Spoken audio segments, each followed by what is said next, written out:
Salam, selamat pagi, selamat berjumpa bagi kita dalam ibadah Minggu Trinitas pada pagi hari ini.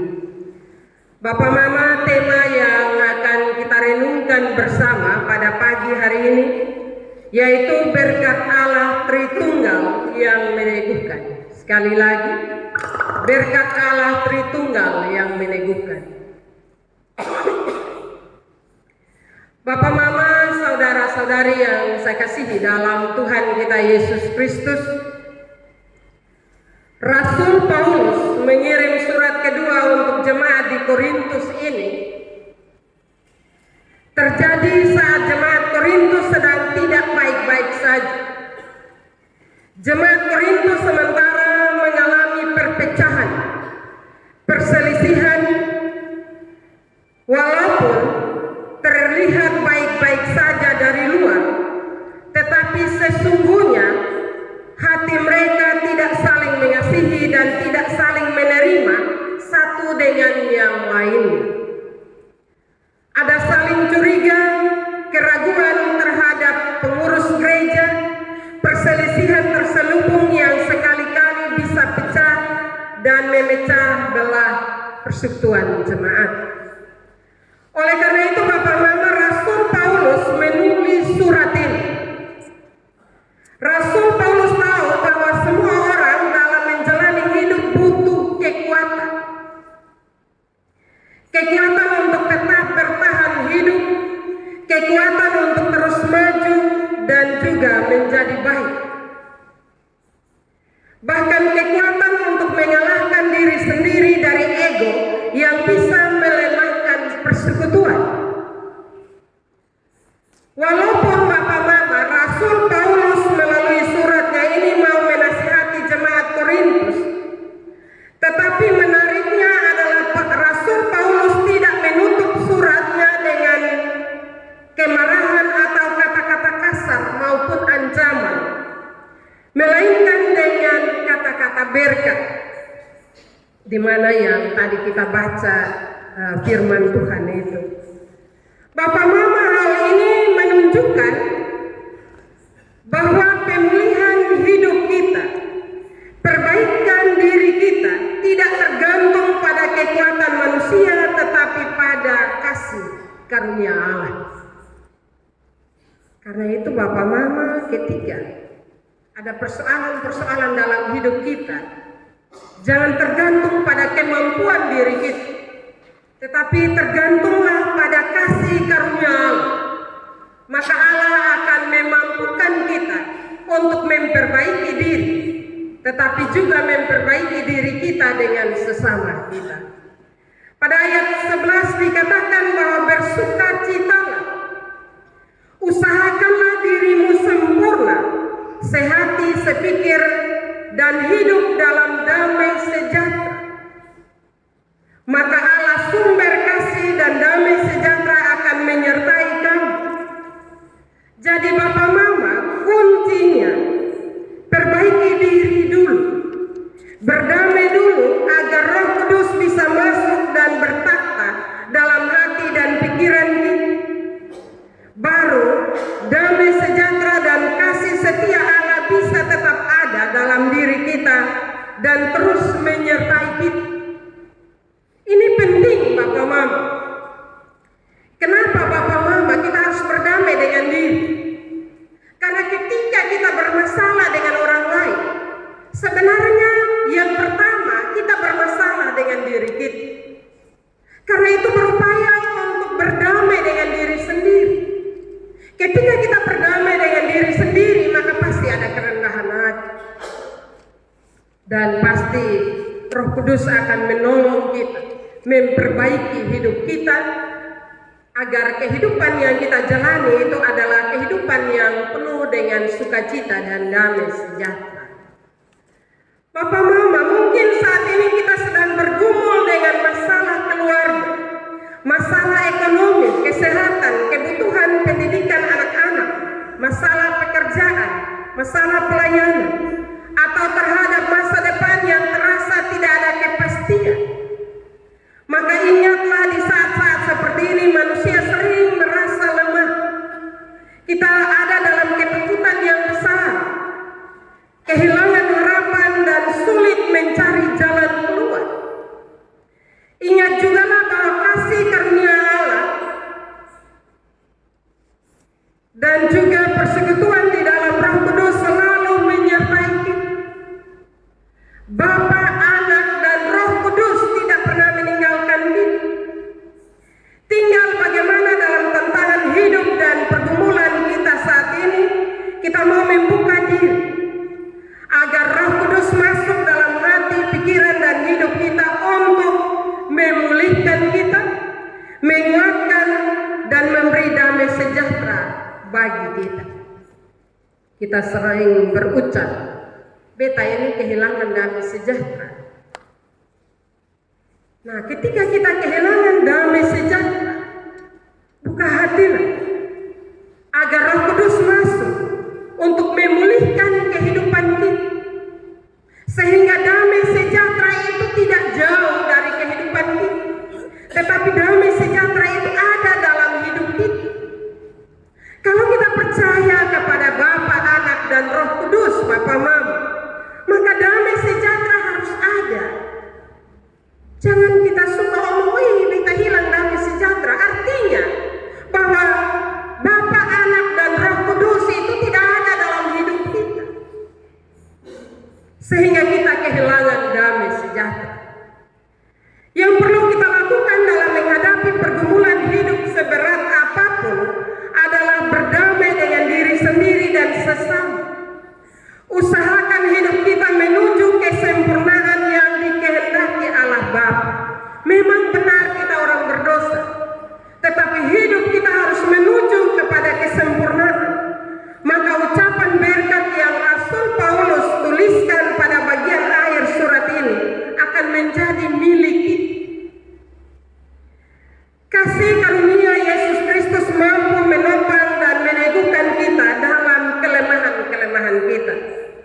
Betapapun besar tantangan dan pergumulan hidup yang kita hadapi, Tuhan tidak akan membiarkan kita jatuh tergeletak.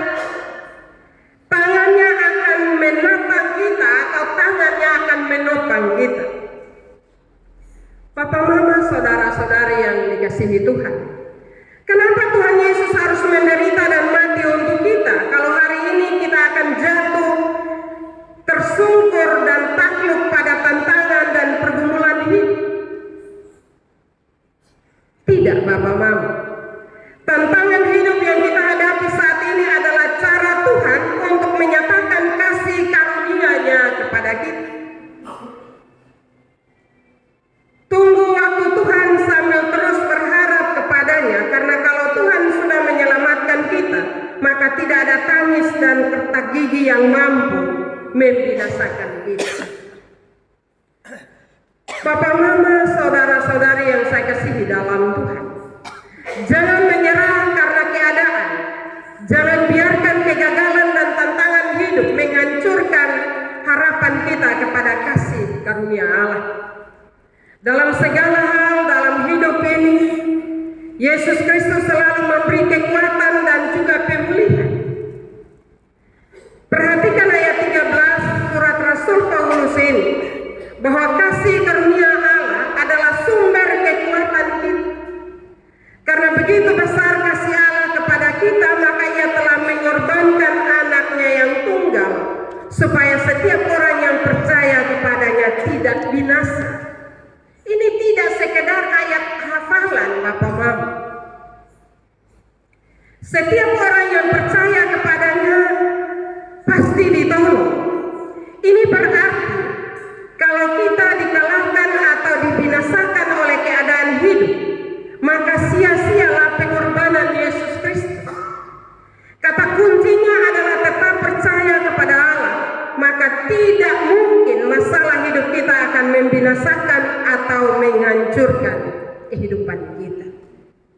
Masalah boleh ada, tantangan boleh ada, tetapi kita ingat bahwa kita tidak sendiri. Bapa, Anak, dan Roh Kudus senantiasa menyertai kita apapun keadaan kita. Kasih Allah selalu nyata dalam kehidupan kita.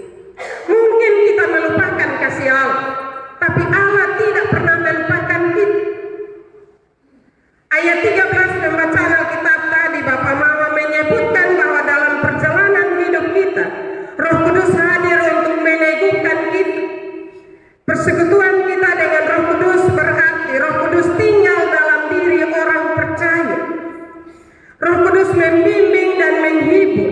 Roh Kudus mempersatukan dan mendamaikan.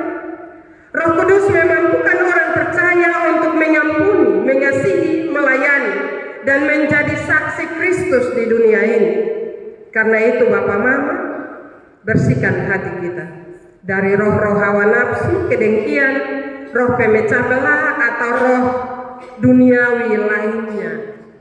Biarkanlah, bukalah hatimu dan Roh Kudus yang berdiam dalam kehidupan kita. Papa Mama, saudara-saudara, karena dengan demikian karya Allah Tritunggal dapat memulihkan dan meneguhkan kita menghadapi setiap pergumulan hidup yang sementara kita jalani. Karena itu Bapak Mama, dari kebenaran firman ini ada 3 hal yang perlu kita renungkan. Yang pertama, Allah Tritunggal mengundang kita ke dalam relasinya. Jika Allah kita adalah persekutuan 3 pribadi untuk maka sudah semestinya kita mau hidup dalam relasi yang baik dengan Allah Bapa, Anak, dan Roh Kudus. Memang dalam media-media sosial kita lihat ada perdebatan tentang Allah Tritunggal. Tetapi saya mau mengatakan kepada kita Bapak Mama, bahwa marilah menata iman percaya kita. Kita percaya Allah Bapa, Anak, dan Roh Kudus. Jangan mau dipengaruhi oleh berbagai argumentasi yang saat ini banyak ada di media sosial. Karena itu akan mempengaruhi pemahaman kita tentang kehadiran Allah Bapa, Anak, dan Roh Kudus dalam kehidupan kita. Hal yang kedua, kita dipanggil untuk menjadi gambar Tritunggal, yaitu untuk saling melengkapi, saling memberi ruang, saling mendukung. Maka kita pun dipanggil untuk saling menopang, melengkapi dalam kehidupan, dalam perjalanan dan pergumulan hidup kita. Walaupun kita menyadari bahwa dalam menjalani hidup ini ada banyak perbedaan, tetapi kita dipanggil dengan perbedaan-perbedaan itu bukan jadi alasan untuk saling bermusuhan, saling menjauhkan, melainkan kekayaan yang saling melengkapi kita untuk dapat berjalan bersama walaupun kita berbeda dalam berbagai aspek, baik dalam aspek budaya, suku, agama, kelas sosial, jenis kelamin, dan lain-lain. Tapi sekali lagi bahwa perbedaan-perbedaan itu untuk kita saling melengkapi, saling menolong, sehingga lewat perjalanan hidup kita Bapa, Anak, dan Roh Kudus itu nampak. Jangan hanya nampak dalam gedung kebaktian, tapi dia harus keluar. Hal yang terakhir, hidup dalam persekutuan sebagai tanda kehadiran Roh Kudus. Bapak Mama, kita dipanggil untuk membangun persekutuan, untuk merawat persekutuan, dan juga menjaga agar dunia menyaksikan kehadiran Roh Kudus di dunia ini. Karena itu dalam menjalani hidup kita, baik di rumah, persekutuan keluarga yang kecil, tapi juga persekutuan jemaat, marilah kita saling menopang, saling menolong satu dengan yang lain, saling membantu satu dengan yang lain. Karena disitulah orang akan melihat apakah Tuhan ada dalam kehidupan kita atau tidak. Karena itu mari kita saling merawat satu dengan yang lainnya. Bapak Mama, firman yang kita dengar, Rasul Paulus tutup dengan ucapan berkat Tritunggal bagi kita semua. Kadang orang tidak paham kata-kata berkat ini, sehingga ada yang sepulang sebelum berkat. Berkat itu Bapak Mama tidak sekedar formulir atau formulasi dalam liturgi Bapak Mama. Tetapi ketika kata berkat itu diucapkan dalam sebuah kebaktian, maka kita mengamini bahwa Allah hidup dan telah memilih untuk menyertai kita, tinggal bersama kita dalam berbagai aktivitas aktivitas kehidupan kita. Karena itu Bapak Mama, ketika kita datang dalam persekutuan ini dan kita telah menerima berkat Allah, bahwa kembali berkat Allah itu untuk menyertai kita sepanjang hidup yang Tuhan percayakan bagi kita. Karena itu ketika kita sudah melangkah keluar dari gedung gereja ini, berkat sementara ada dalam hidup kita. Karena itu jangan kita bersaksi, beta ini sana ada berkat, tidak. Berkat telah dicurahkan bagi setiap kita dan kita bawa kembali itu dan menjadi semangat bagi kita untuk melaksanakan berbagai aktivitas tugas dan tanggung jawab kita. Berkat Allah Tritunggal itu tidak tinggal dalam gedung ini, tapi kita bawa keluar dalam berbagai aktivitas tugas dan tanggung jawab kita. Karena berkat itu menyertai kita Bapak Mama, maka jangan selalu kita berucap, hai beta ini harus mendapat apa-apa. Bapak Mama, saudara-saudara yang saya kasihi dalam Tuhan, sekali lagi apapun pergumulan kita, apapun persoalan kita, berkat ada dalam pribadi kita masing-masing. Karena itu kembalilah dalam menghayati dan merenungkan kebenaran firman Tuhan ini, agar dalam kehidupan keseharian kita selalu memuliakan nama Tuhan, kita selalu percaya kepada penyertaan Allah Bapa, Anak, dan Roh Kudus dalam hidup kita. Firman Tuhan memberkati kita pada pagi hari ini. Amin.